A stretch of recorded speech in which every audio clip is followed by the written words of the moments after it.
Jumpa kembali dengan kita di channel Ences, channelnya para petani. Kita akan berkenalan dengan produk yang namanya M4. Dan kita harus tahu terlebih dahulu bahwa M4 itu ada 3 jenis. Pertama, dia ada M4 untuk peternakan yang botolnya coklat, ya. M4 yang botolnya coklat itu untuk peternakan. Kemudian yang kedua ada M4 yang untuk perikanan, botolnya warna pink. Kemudian ada M4 untuk pertanian atau tanaman, botolnya warna kuning. Nah, sahabat para petani, karena channel kita adalah channel petani, maka kita akan belajar dan mengetahui produk ini, untuk mengetahui produk M4 yang untuk pertanian atau tanaman. Kita akan melihat komposisi dari M4 yang untuk tanaman ini. M4 untuk tanaman mengandung bakteri fermentasi. M4 untuk tanaman ini mengandung bakteri untuk fermentasi. Kemudian ada bahan organik untuk tanah. M4 ini mengandung bahan organik untuk tanah. Kemudian juga M4 ini kegunaannya untuk menyuburkan tanaman. Kemudian menyehatkan tanah.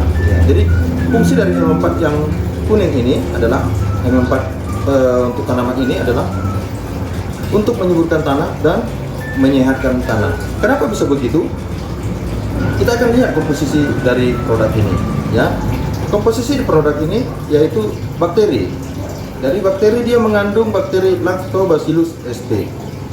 Lactobacillus sp. Kemudian dia juga mengandung bakteri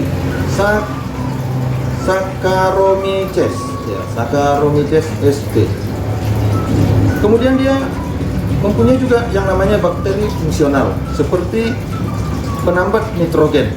Ya, penambat nitrogen ini dia penambat nitrogennya positif. Kemudian dia juga mempunyai pelarut fosfat, ya, pelarut fosfat. Kemudian dia juga penghasil fitohormon. Dan kemudian dia juga perombak bahan organik. Ya. M4 ini adalah sebagai perombak bahan organik seperti selukolitik, kemudian lignolitik, kemudian patagonisitas. Dia sebagai patagonisitas. Kemudian juga dia mengandung logam berat seperti timbal atau Pb, kadmium atau Cd, merkuri atau Hg, arsen atau As, dan juga ia bisa memperbaiki pH tanah. Jadi M4 ini sangat baik digunakan karena dia juga bisa memperbaiki pH tanah, ya.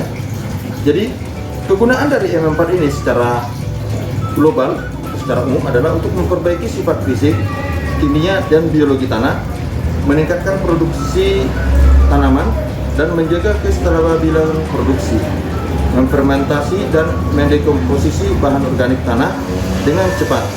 Jadi ini juga bisa digunakan untuk membuat yaitu pupuk bokasi, ya. Dia bisa untuk menjadikan pupuk bokasi. Kemudian menyediakan unsur hara yang dibutuhkan tanaman, menyehatkan tanaman. Jadi sahabat para petani, ini adalah produk yang sangat baik yang perlu digunakan untuk tanaman kita, karena ini mengandung mikroorganisme yang dapat menyehatkan dan menyuburkan tanah. Kalau ada komentar yang ingin disampaikan, boleh nanti berikan di komentar channel kita, ya. Salam para petani sukses.